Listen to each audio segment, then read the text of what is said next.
মানুষ কৌতূহলী প্রাণী।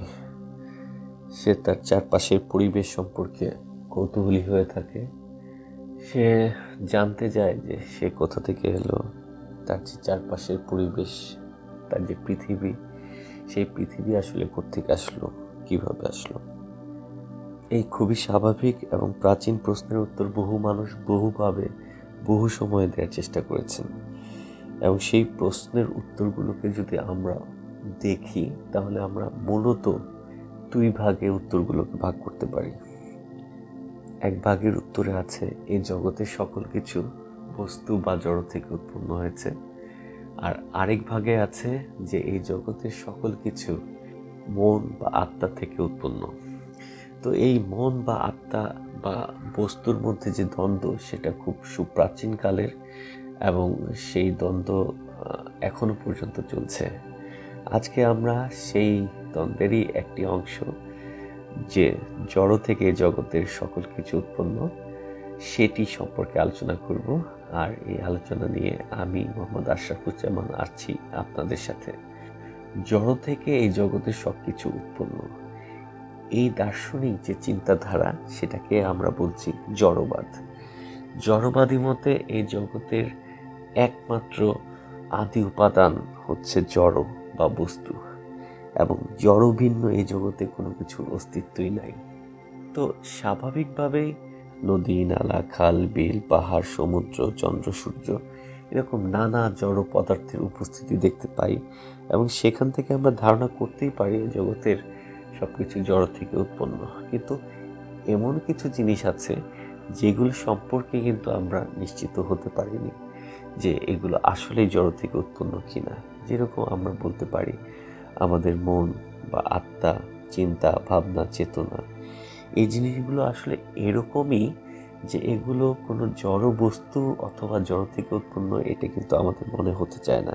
কিন্তু জড়বাদীরা কিন্তু এই বিষয়ে একবারেই অনড়। তারা মনে করেন যে মন, আত্মা, চিন্তা, ভাবনা, যাই কিছু হোক না কেন, তাকে অবশ্যই হয় জড় হতে হবে অথবা জড় থেকে সৃষ্ট হতে হবে।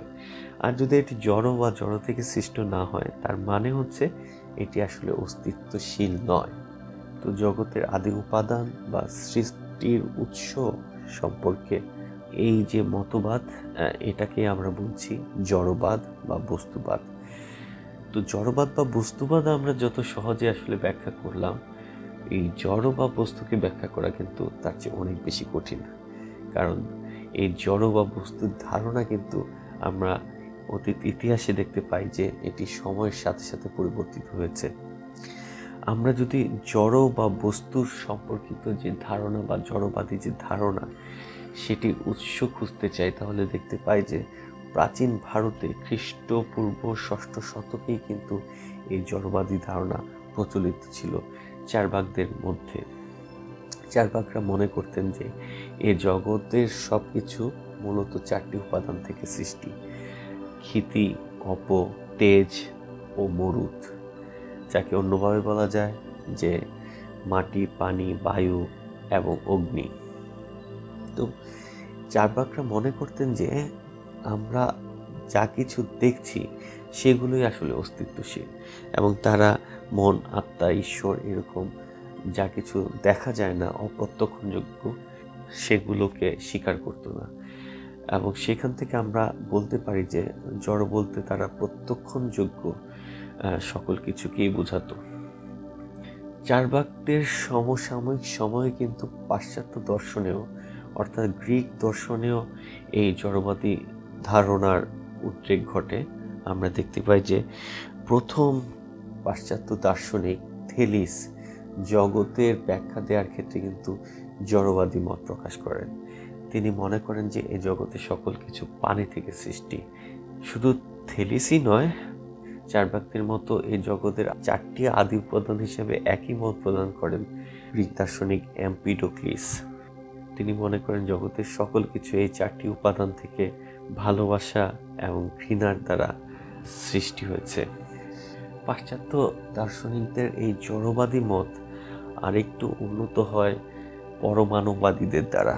ডেমোক্রিটাস মনে করেন যে এই জগতের সকল কিছু ক্ষুদ্র ক্ষুদ্র কণা দ্বারা সৃষ্টি হয়েছে এবং এই ক্ষুদ্র কণাগুলো কিন্তু একই রকম। এই ক্ষুদ্র কণাগুলোর মাঝখানে আবার শূন্যস্থান আছে। ক্ষুদ্র কণাগুলো গতিশীল থাকে এবং একে অপরের সাথে সংযুক্ত হয়ে নানা ধরনের পদার্থ সৃষ্টি করে। অ্যারিস্টটলের জড় সম্পর্কিত মতটা একটু আলাদা ধরনের। তিনি মনে করতেন যে জগতে যা কিছুই আছে সব কিছুর দুটি বৈশিষ্ট্য আছে। এক হচ্ছে প্রত্যেকটি জিনিসেরই আকার এবং উপাদান থাকবে। এই প্রত্যেকটি জিনিসের যে উপাদান তাকে কিন্তু আমরা বলছি জড়। আধুনিক দর্শনে জড়বাদী হিসেবে প্রতিষ্ঠিত নাম হচ্ছে দার্শনিক থমাস হবসের। তিনি মনে করেন যে জগতের সকল কিছু জড় থেকে সৃষ্টি এবং জড়র বাইরে আসলে জগতে কিছু নেই। এমনকি মানুষের যে চিন্তা ভাবনা, আত্মা, মন, এই সকল কিছু আসলে জড় থেকে সৃষ্ট। তিনি জড়বাদের একটি যান্ত্রিক ব্যাখ্যা প্রদান করেন, যেখানে তিনি মনে করেন যে মানুষের এবং জগতের সবকিছু কার্যকরণ শৃঙ্খল দ্বারা আবদ্ধ। তাই মানুষ বা অন্য কোনো কিছুর স্বাধীনভাবে কোনো কিছু করার সুযোগ নেই। আধুনিক পাশ্চাত্য দর্শনের জনক রেনে দেকার্তের মতেও আমরা জড় সম্পর্কে একটি নতুন ধারণা পাই। তিনি জড়কে সংজ্ঞায়িত করেন এর বিস্তৃতির মাধ্যমে, অর্থাৎ যার বিস্তৃতি আছে তাই জড়। কিন্তু তিনি নিজে কিন্তু জড়বাদী ছিলেন না। তিনি মনে করতেন জগতের সকল কিছু দেহ ও আত্মা এই দুয়ের সম্মিলনে গঠিত এবং মানুষের ক্ষেত্রেও কিন্তু তিনি তাই মনে করেছেন। তিনি মনে করেছেন যে মানুষ দেহ ও আত্মার সমন্বয়ে সক্রিয় আছে। কার্ল মার্কস এই জড়বাদকে বা জড়বাদী ধারণাকে একটি নতুন মাত্রা প্রদান করেছেন। তিনি জড়বাদী ধারণাকে শুধু প্রকৃতির মধ্যে নয়, বরঞ্চ সমাজ, অর্থনীতি, রাজনীতি, ইতিহাস সকল ক্ষেত্রে প্রয়োগ করেছেন এবং এর মাধ্যমে তিনি নতুন কিছু চিন্তা বা তত্ত্বের সৃষ্টি করেন। এগুলো হচ্ছে দ্বান্দ্বিক বস্তুবাদ ও ঐতিহাসিক বস্তুবাদ। জড় সম্পর্কে যে দার্শনিক ধারণা তার থেকে বৈজ্ঞানিক ধারণা কিছুটা আলাদা। বৈজ্ঞানিকদের মাধ্যমে আমরা জড় সম্পর্কে সবচেয়ে সুস্পষ্ট ও সুনির্দিষ্ট ধারণা পেয়ে থাকি। বৈজ্ঞানিক মতে জড় হচ্ছে তাই যার অবস্থান আছে, নির্দিষ্ট আয়তন আছে, ভর আছে এবং যা তার অবস্থান পরিবর্তনে বাধার সৃষ্টি করে। বিজ্ঞানী নিউটন জড়ের ব্যাখ্যায় ভরের উপর সবচেয়ে বেশি গুরুত্ব আরোপ করেছেন। কিন্তু বিজ্ঞানী আইনস্টাইন জড় সম্পর্কিত যে বৈজ্ঞানিক চিন্তা ভাবনা তা পুরোপুরি পরিবর্তন করে দেন। তিনি মনে করেন যে জড় হচ্ছে শক্তিরই একটি রূপ। তিনি তার বিখ্যাত E=mc² সমীকরণের মাধ্যমে প্রমাণ করেন যে জড় আর শক্তি আসলে একই মুদ্রার দুই পিঠ। আইনস্টাইনের এই আবিষ্কারের মাধ্যমে জড় সম্পর্কিত পূর্ববর্তী ধারণাগুলো নতুন একটি রূপ পায়। তো আমরা দেখতে পেলাম যে জড় সম্পর্কিত নানা সময়ে নানা দার্শনিক বিজ্ঞানীরা নানা রকমের মত প্রদান করেছে এবং সেই মতগুলোর উপর ভিত্তি করে জড়বাদও কিন্তু নানাভাবে প্রকাশিত হয়েছে। তো সেই জড়বাদের কিছু রূপ আমরা এখানে সংক্ষেপে আলোচনা করব। প্রথমত আমরা যেটি আলোচনা করব সেটা হচ্ছে দার্শনিক রূপ। দার্শনিকরা কিন্তু জড়বাদকে জগতের উৎপত্তির একটি তত্ত্ব হিসেবে মনে করেন এবং জগতের সৃষ্টির উৎসের একটি ধারণা দেন জড়বাদের মাধ্যমে। কিন্তু বৈজ্ঞানিকদের ধারণা কিন্তু দার্শনিকদের ধারণা থেকে আলাদা। বৈজ্ঞানিকরা জড় বলতে এমন কিছুকে বোঝান যা পরিমাপযোগ্য বা গাণিতিকভাবে যাকে প্রকাশ করা যায়। তারা মনে করেন যা কিছুকে আমরা পরিমাপ করতে পারি তাই হচ্ছে জড়। যান্ত্রিক জড়বাদে আবার একটু ভিন্নভাবে জড়কে ব্যাখ্যা করে থাকে। এই মত অনুযায়ী জগতের সকল ঘটনা বা সকল কিছু কার্যকারণ শৃঙ্খলের মধ্যে আবদ্ধ থাকে এবং এটি যান্ত্রিকভাবে পরিচালিত হচ্ছে। দার্শনিক মার্কস ও তার বন্ধু অ্যাঙ্গেলস মিলে জড়বাদের নতুন কিছু মাত্রা যুক্ত করেন। দার্শনিক মার্কস ও অ্যাঙ্গেল জড়বাদকে শুধু প্রকৃতির মধ্যে নয়, বরঞ্চ সমাজ, রাজনীতি, অর্থনীতি, ইতিহাসে প্রয়োগ করেন এবং এর মধ্যে থেকে কিন্তু আমরা দেখতে পাই যে তারা দ্বান্দ্বিক জড়বাদ ও ঐতিহাসিক জড়বাদ ধারণার সৃষ্টি করেন।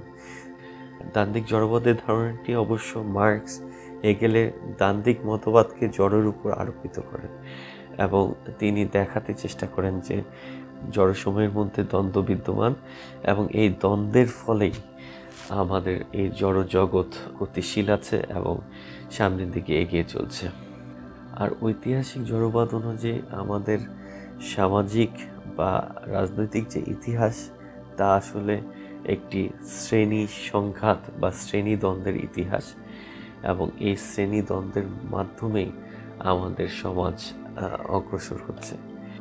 এভাবে আমরা দেখতে পাই যে জড়বাদকে আসলে নানা মুনি নানাভাবে ব্যাখ্যা করেছেন। আজকে আমরা জড়বাদ নিয়ে আলোচনা করলাম এবং ভবিষ্যতে আমরা জড়বাদের বিপরীত যে মতবাদ ভাববাদ, সেই ভাববাদ নিয়ে আলোচনা করব এবং সেই আলোচনাতেও আপনারা সাথে থাকবেন সেই কামনায় আজকে আলোচনা এখানে শেষ করছি। ধন্যবাদ সবাইকে।